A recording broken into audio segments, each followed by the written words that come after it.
hoje a gente vai explorar um pouco essa parte, eu vou definir esses conceitos para vocês, porque não adianta eu pegar e falar assim para vocês, a Rússia passou por uma revolução socialista, né? E aí? O que que é isso, né? Ah, porque o capitalismo no país tal, entendeu? Eu quero dar uma organizada na cabeça de vocês para vocês entenderem o que que é isso. Primeira coisa, capitalismo, socialismo, comunismo. O que que significa esses termos? Esses termos são nomes de modelos socioeconômicos, tá? Que raio de palavra é essa? São modelos de organização. Peraí, rapidinho. Tá.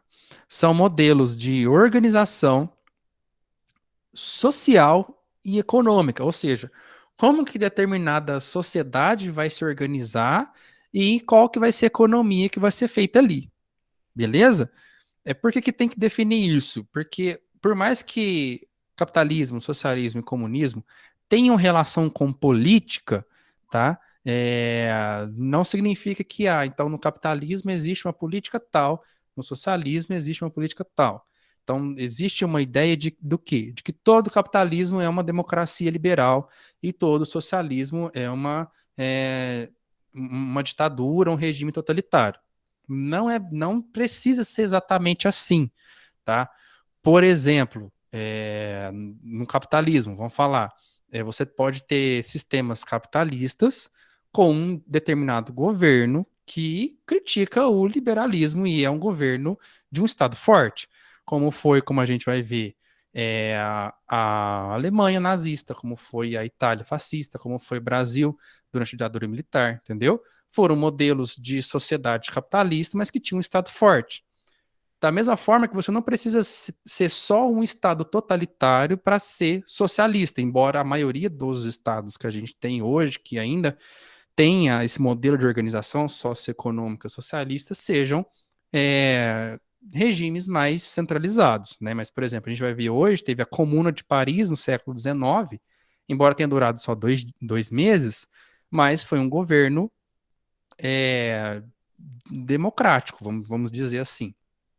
Ou, da mesma forma, você pode ter países que têm políticos, né, políticos com orientação socialista, mas continuam sendo países capitalistas, como a gente tem hoje, por exemplo, Portugal, Noruega, ou na Finlândia, no Canadá, que tem um governo misto. Então, tem uma parte dos políticos pensam de forma socialista, outra parte pensa capitalista, e eles estão ali juntos, tá? Eu não sei se deu para entender isso. Então, por que que é um modelo socioeconômico? Como a sociedade e a economia vai se formar, tá? Vai guiar a sociedade e a economia.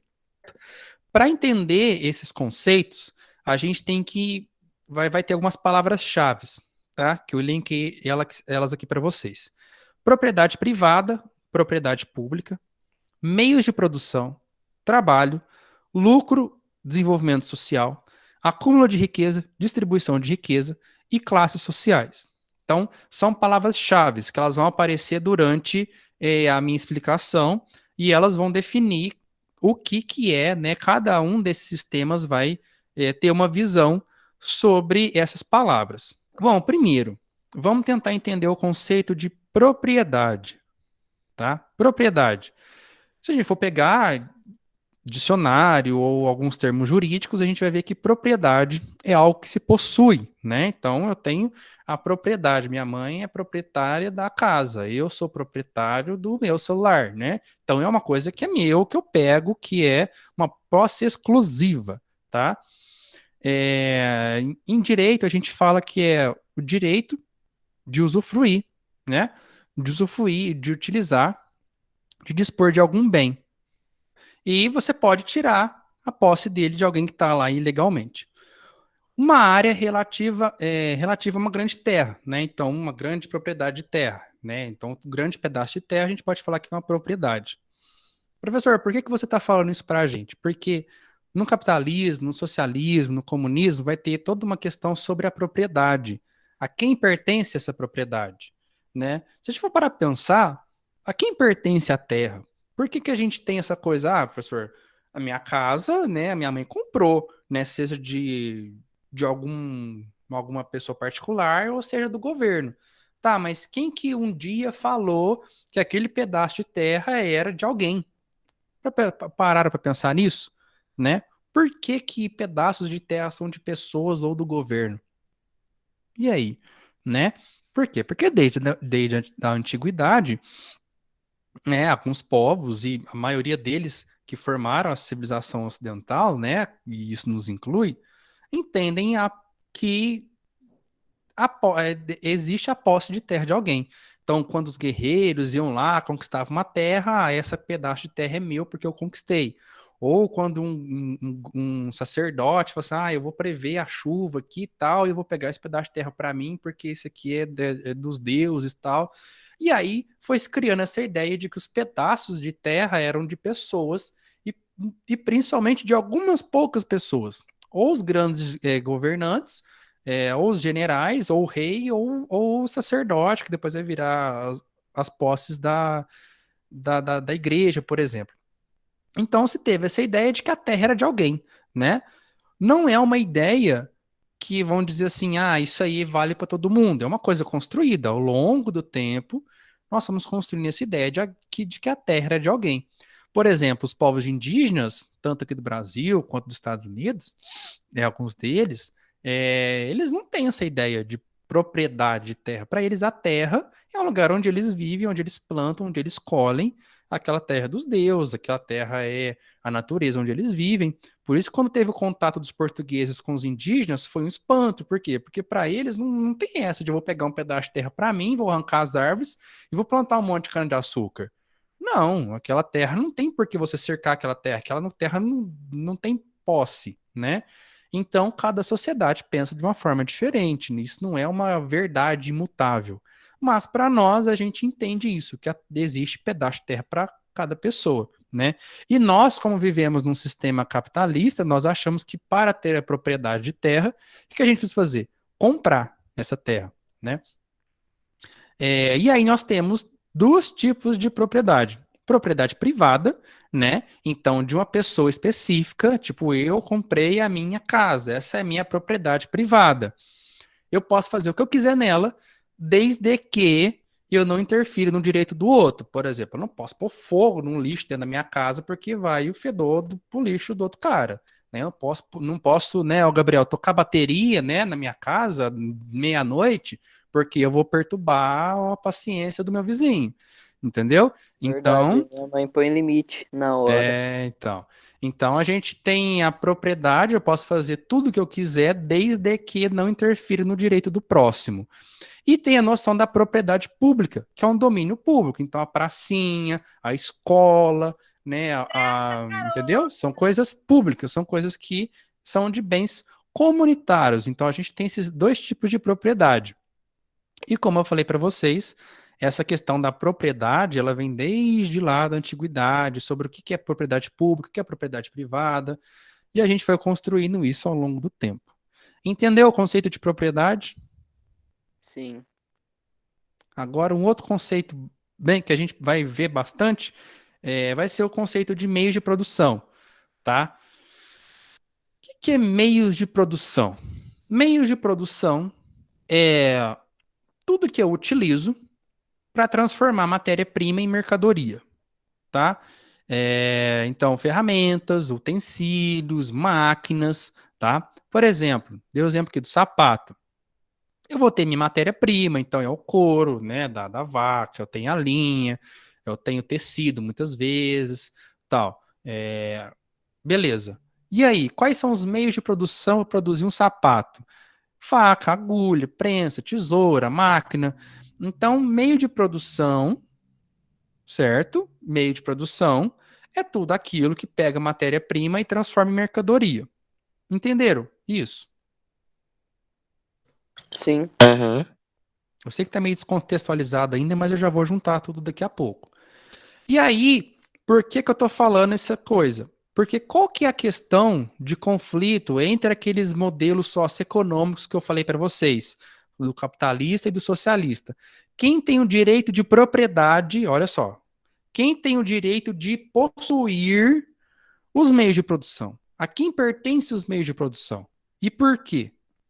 Percebe? Eu já estou começando a ligar uma coisa com a outra aqui. Então é isso que a gente vai estudar. A gente vai ver que os conflitos entre eles basicamente giram em torno disso, da propriedade privada e dos meios de produção, tá? Capitalismo, né? Então vou começar explicando para vocês o que é capitalismo. Embora eu já tenha explicado para vocês isso desde o ano passado, sem vocês saberem. Por quê? Porque a história do capitalismo é a história das revoluções burguesas. E a gente tem estudado a Revolução Burguesa no ano passado, a gente estudou a Revolução Industrial de novo esse ano. Então a gente fala muito de capitalismo, né? Tem gente que enche o saco. Ai, mas você fala de socialismo, mas escola nunca fala de capitalismo. Eu falo mais de capitalismo do que de socialismo, né? O socialismo quase não dá tempo de falar. Então vamos lá. O que que esse raio desse sistema que está aí até hoje, a gente vive nele, a gente não entende o conceito, não sabe por que chama isso, né? Vamos lá. O que é o capitalismo? É um sistema socioeconômico, tá? Que ele se desenvolve a partir do quê? A partir do antigo mercantilismo lá no século XVI. Eu vou voltar só até no mercantilismo, porque senão eu ia ter que ficar voltando. Ah, o que foi feudalismo? O que foi os modos de produção antigos? Tal, tá? Como que se desenvolve o capitalismo? Ele é um sistema desenvolvido a partir do acúmulo de riquezas, baseado no comércio colonial. Então, lembra quando os países da Europa começaram a sair, comercializar, fazer colônia, fazer comércio de cana-de-açúcar, fazer comércio de algodão, comércio de tecido, para fazer comércio com as Índias, com as especiarias. Lembra disso? Mais ou menos. Mais ou menos, né? Então, os países da Europa, no século XVI, começaram a sair, fazer as colônias. Então, teve o Brasil, colonizado por Portugal, Estados Unidos, colonizado pela Inglaterra, os países da América Central, do Sul, colonizado pela Espanha, né? Teve as colônias na Índia. Tanto é que quando a gente estudou o imperialismo, eu falei para vocês que era o novo colonialismo, né? Que os países estavam indo de novo colonizar a África, a Ásia, fazer uma colonização mais intensa. Lembra disso? Sim. Né?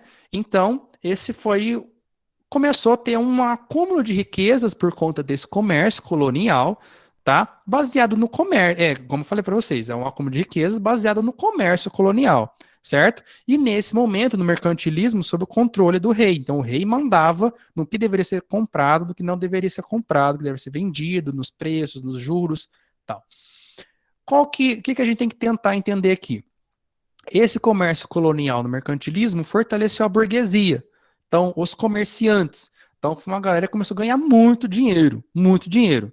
Até que no século XVIII, nós temos as revoluções burguesas, que foi uma coisa que a gente estudou ano passado. Talvez ficou aí algumas coisas falhas por conta de como a gente fez, né?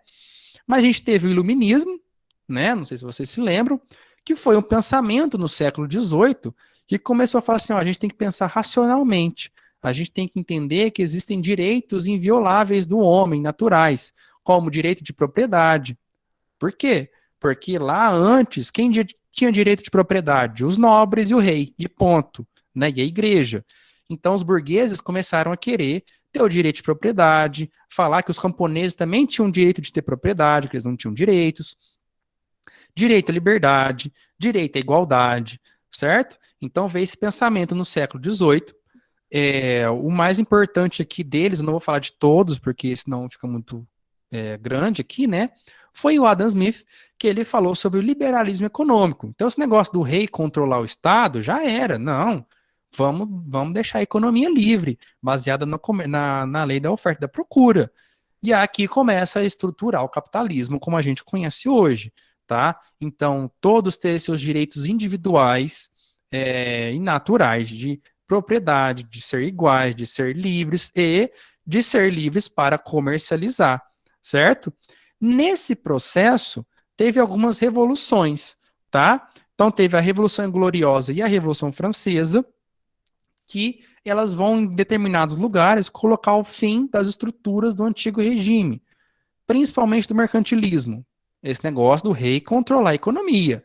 Então, para com esse negócio do rei de controlar a economia, deixa a economia ser mais livre, tá? E põe a burguesia no poder. Por quê? Porque antes eram os nobres que estavam no poder, certo? Os nobres tinham o poder político, eles governavam junto com o rei. E os burgueses, às vezes, mesmo sendo mais ricos que os nobres, não tinham esse espaço político, né? E a Revolução Gloriosa Francesa tem esse ponto, né? Essa característica importante no século XVIII de colocar a burguesia no poder político, tá? E isso vai gerar uma consequência, vai propiciar qual? A Revolução Industrial, que a gente estudou um pouquinho esse ano, a gente reviu, né? Que vai acontecer? Com a burguesia no poder político, consegue agora ter políticas do Estado voltado para o enriquecimento da própria burguesia. Então, beleza, a gente atiçou o povo, foi lá, fizemos uma revolução, tal, não sei o quê, mas no final acabamos ali, baseados no princípio do iluminismo, mas agora estamos a burguesia no poder como classe, né? Então, estamos no poder e agora vamos orientar o Estado para fazer que a gente ganhe dinheiro, porque para eles, enquanto o rei estava dominando a economia, eles não conseguiam nem ganhar dinheiro, nem ter participação no poder político, tá? E aí começou um desenvolvimento econômico e tecnológico nos países da Europa. Então, beleza, chegamos no ponto, né? Eu passei um pouquinho rápido essa parte, porque é uma parte que a gente teoricamente já estudou no passado, mas né, fiz uma revisão e falando para vocês que aquilo que a gente estudou no ano passado são pontos que nos ajudam a entender a estruturação do capitalismo, tá? E aí teve a Revolução Industrial. Peguei século XVIII e XIX, né, considerando um pouquinho da primeira etapa e um pouquinho da segunda. A segunda etapa a gente sabe que foi até o século XX e continuou, né? Estamos aí até hoje vivendo frutos da Revolução Industrial. Mas vamos pegar só esse início, que é o início da estruturação do capitalismo, tá? Beleza, por que teve a Revolução Industrial? Porque você tem um acúmulo de capital, dinheiro, pela burguesia. Então a burguesia foi comercializando, ganhando dinheiro, ganhando dinheiro, ganhando dinheiro, ganhando dinheiro. Em determinado ponto elas falaram assim, ó, por que nós burgueses não estamos no poder político, já que às vezes somos mais ricos que alguns nobres e somos maiores, a maioria, tal. Vamos fazer umas revolução aí. Fizeram a Revolução Gloriosa, a Revolução Francesa, tal. Atingiram o governo, né? Conseguiram sua participação no governo e começaram a orientar os países, a política do país, a propiciar o enriquecimento, o desenvolvimento da própria burguesia. Então começaram a acumular dinheiro. Ó. Lembra que uma das palavras-chave que eu pus para vocês agora há pouco era acúmulo, né, de dinheiro, acúmulo de riquezas.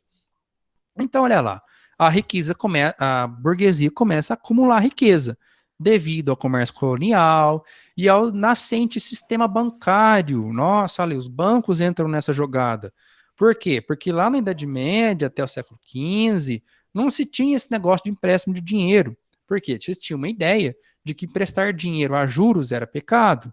Por quê? Quando você empresta determinada quantia de dinheiro e passa um tempo e você recebe aquela quantia de volta com mais dinheiro, o que você está vendendo? Você está vendendo tempo. E o tempo pertence a Deus. Você não pode vender uma coisa que é de Deus. Então não se podia ter banco, não se podia. Esse negócio da usura era difícil. Porém, os estados, na hora que eles começaram a fazer o comércio colonial, precisava de dinheiro emprestado para construir barco, para construir não sei o quê.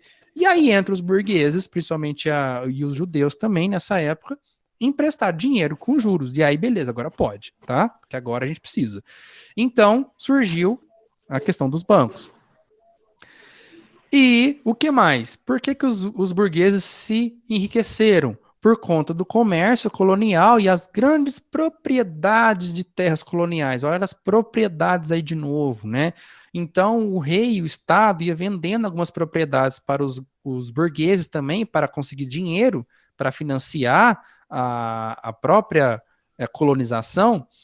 E aí eles foram se tornando proprietários de grandes extensões de terra para produzir apenas um produto. Então chegava aqui no Brasil e pegava um monte de Mata Atlântica e rapava aquilo lá, né? No litoral brasileiro era cheio de Mata Atlântica, rapava aquilo, fazia grandes propriedades, grandes terras de cana-de-açúcar. Eram as famosas plantations, né? Que era para produzir um produto só e para exportar. Então, olha só, os burgueses vão tendo controle de grandes proprietários de terra. E a Revolução Industrial, então, começou aonde? Lá na Inglaterra, tá? Por conta da produção de tecido, né? Qual que é a matéria-prima? Algodão que vinha das colônias inglesas, né? Principalmente Estados Unidos, e as lãs de ovelha. Vamos lá, esse aqui a gente estudou ano passado. Então, a Inglaterra era grande produtora de tecido, de venda de tecido. Lá na Revolução Gloriosa, o que aconteceu? As antigas terras feudais, que eram comuns, que eram de todos, e onde morava um monte de camponês, passou para a mão do Estado. E algumas terras da igreja também. Passou para a mão do Estado. O Estado fez o quê? Vendeu essas terras para a burguesia. A burguesia fez o quê? Cercou essas terras para criar ovelha. Para quê? Para produzir mais tecido. Para quê? Para vender mais tecido. Para quê? Para acumular mais capital. Então percebe que o capitalismo está se estruturando aí. É um sistema socioeconômico baseado no acúmulo de capital. O objetivo principal é vender coisas, comprar coisas para ter mais dinheiro. É esse o objetivo do capitalismo. E esses caras são expulsos. Para onde que eles vão? Para a cidade. Tentar sobreviver nas manufaturas, né? Então, o antigo sistema artesanal de uma pessoa faz um sapato sozinha já estava caindo por terra. Você tinha algumas máquinas lá, uma máquina que fiava 18 fios por vez, um tear que fazia o trabalho de 10 pessoas. Então, o desenvolvimento tecnológico está fazendo o quê? Avançando na produção, né? Então, se você produzir um pano em 10 dias, hoje, com a manufatura, você produzia em 5. Mas aí vem a invenção da máquina a vapor. E aí acabou o negócio. Porque a máquina a vapor é um negócio caro e era um negócio que produzia rápido pra caramba. Você colocava nos teares, colocava nos barcos, colocava nas locomotivas. E aí uma coisa que você produzia, sei lá, um sapato, uma produção de 18 horas para fazer um sapato no sistema artesanal, era feito em 20 minutos. Ah, professor, é muito legal, né? Porque aí o preço cai. Claro que cai, porque o sapato artesanal era caro pra caramba, né? Pouca pessoa tinha o dinheiro para comprar um sapato artesanal. Já no sistema Fabril, a produção é assim, ó, em série. Então a pessoa vai lá, vai produzindo, o sapato fica mais barato, dá para mais pessoas comprarem aquele sapato. Beleza. E aí, professor, mas isso aí é ruim, é bom? Tem os dois lados, né? Por quê? Antes, antes dessa parte, os artesãos e os camponeses, eles eram detentores dos meios de produção e das técnicas de trabalho. Então, o artesão sabia fazer o sapato inteiro, ele tinha todas as ferramentas ali para fazer o sapato. O camponês, ele criava a sua ovelha, ele criava as suas coisas, ele sobrevivia da sua produção. O que acontece com essa produção em larga escala das fábricas? Como é que um artesão vai conseguir sobreviver produzindo um sapato a 18 horas para fazer um sapato e cobrando caríssimo? Como é que ele vai comprar a sua comida? Ele consegue? Eu acho que sim. Vamos supor, ó, você tem um artesão, ele faz um sapato a cada 18 horas, vendendo a R$ 100 o sapato.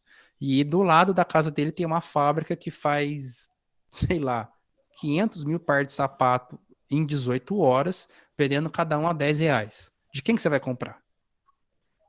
Da fábrica. Da fábrica? Então como é que o artesão vai ter dinheiro para comprar comida? É, Não tem, verdade. né? Então Não esse é o tem como. problema, eles não conseguem competir com a fábrica. Eles não conseguem competir, né? O trabalho acelera, o produto fica mais barato, mas e aí essa galera, né? E aí aquela galera, sim, que se você tinha uma produção de tecido, que dentro da casa de um cara lá, de um senhor de manufatura, tinha uma família inteira vivendo daquilo e produzia, cada um produzia um pedaço, aí vai e monta uma fábrica que produz muito mais do que ele e ele não consegue competir com aquilo. Então, essas pessoas, os artesãos, os camponeses que foram expulsos das suas terras, eles não conseguem competir com a eficácia das máquinas. E eles vão acabar fazendo o quê? Eles não. Pensa só. O burguês, que era um cara que era um comerciante, que era um cara que era um bancário, ele pegou e comprou um pedaço de terra enorme, montou uma fábrica e comprou um monte de máquina e pôs ali dentro. Um monte de meio de produção. Você com sua faquinha, com seu martelinho, você não consegue competir com a produção daquele cara. Então, o que você vai fazer? Você vai trabalhar para aquele cara. É a única coisa que te resta. É só a sua força de trabalho. Por quê? Porque o burguês não vai mexer as máquinas sozinho. né? Então ele vai começar a contratar toda aquela galera que estava sem emprego por ter sido expulso dos campos, a galera que não estava conseguindo mais competir, porque como é que um artesão ia ter dinheiro também para comprar uma máquina e pôr na casa dele? Não tinha nem espaço para pôr aquela máquina na casa dele. Então percebe que as relações de trabalho vão mudando com o desenvolvimento do capitalismo, né? Quem tem os meios de produção agora é o burguês, que não sabe fazer o trabalho. E quem sabe fazer o trabalho não possui mais os meios de produção. Por quê? Porque o martelo, a faca, a máquina vai ficar na fábrica. O cara antes trabalhava em casa, agora ele tem que sair para trabalhar na fábrica. Então, é um sistema fabril que vai construindo o capitalismo, certo? Então, eles vendem a força de trabalho para o burguês, que não tem o conhecimento técnico muitas vezes para fazer, tá? Mas ele tem os meios de produção. Ele tem a máquina, ele tem o espaço, ele tem o galpão, ele compra a matéria-prima, ele vai lá e põe, beleza?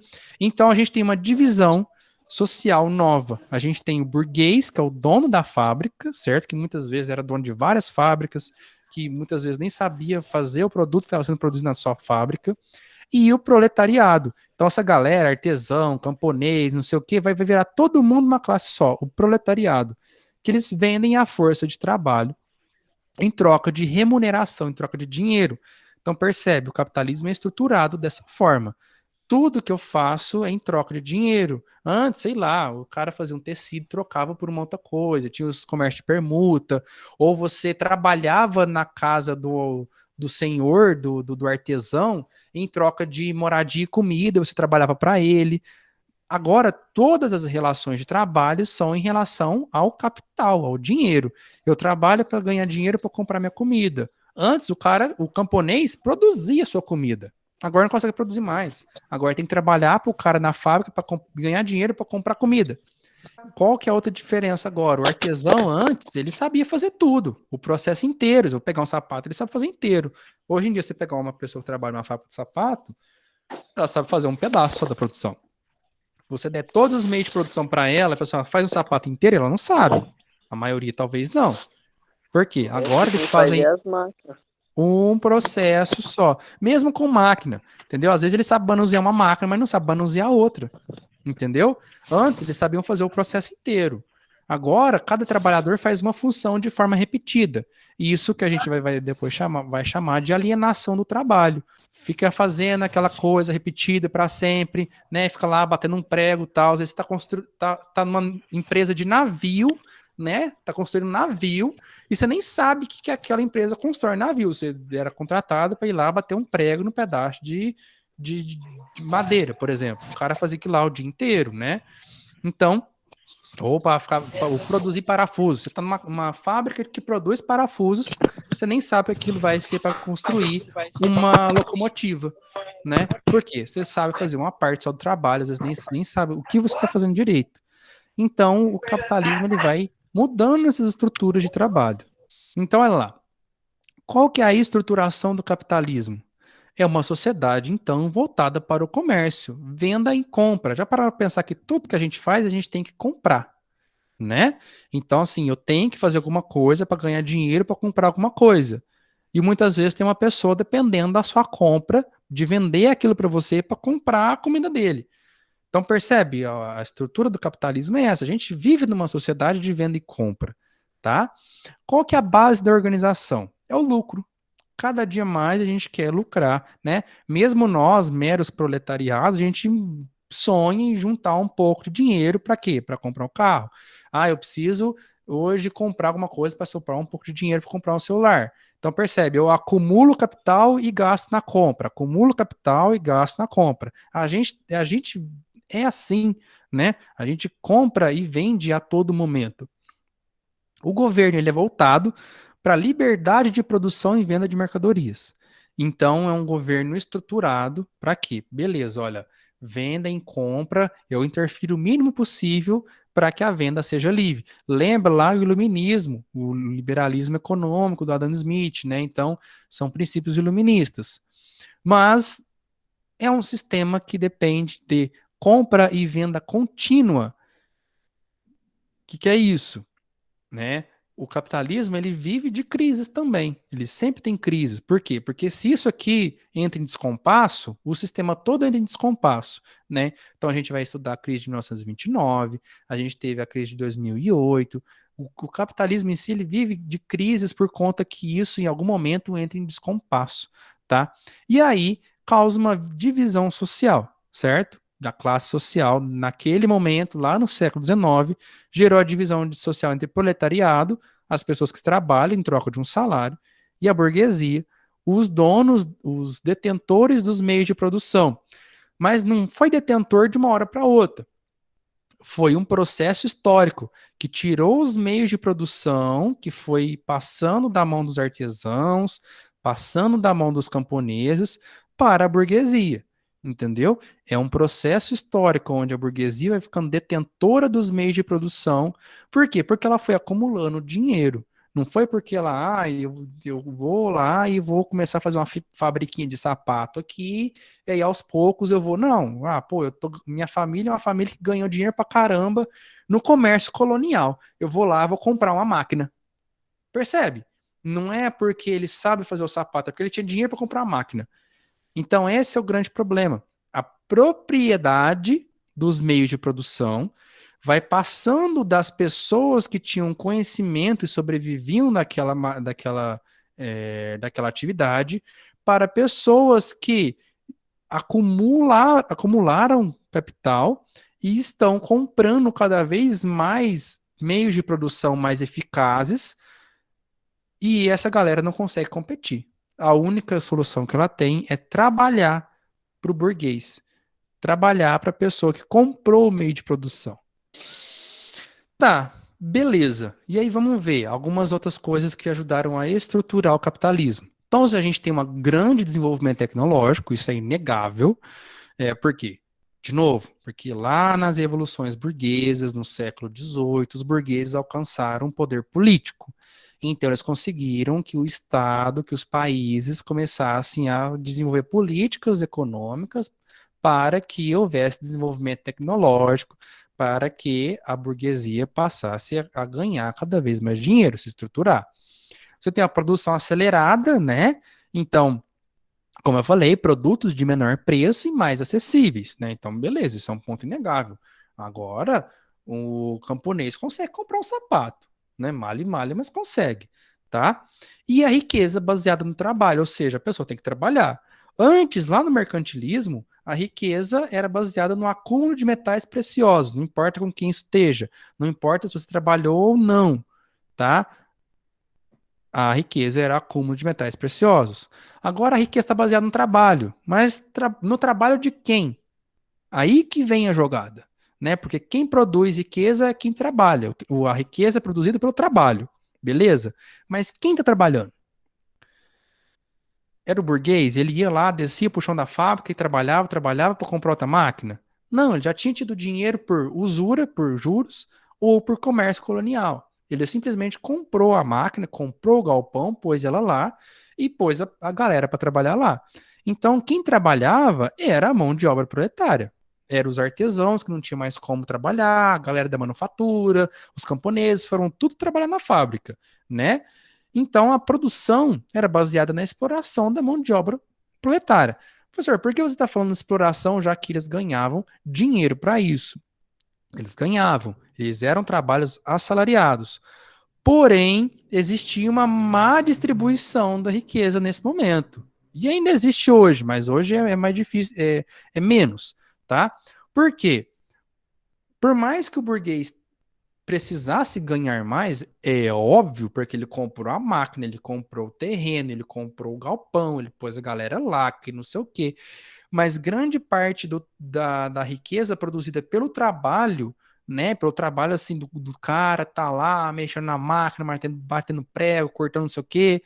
Grande parte do que deveria ser passado para ele ficava com o burguês também. É essa a questão da exploração. Vamos colocar uma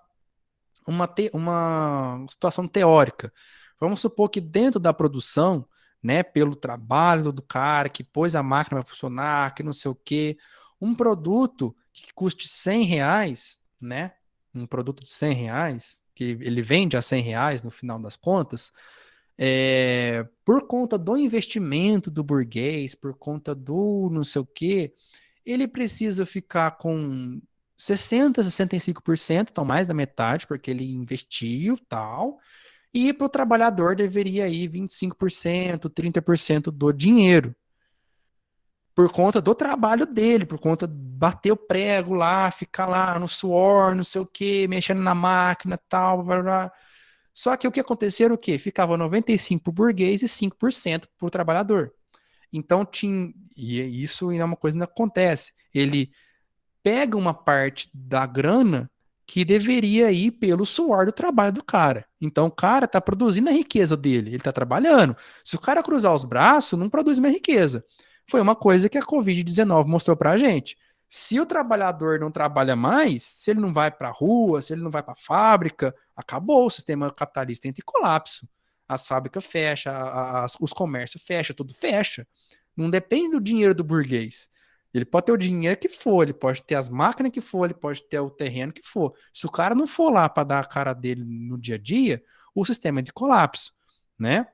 É claro que aí na questão que a gente está vivendo hoje existem outros fatores, por exemplo, teria que ter tido o auxílio do governo melhor para todo mundo ficar em casa, acabar logo com esse negócio rápido, para poder voltar rápido. Por quê?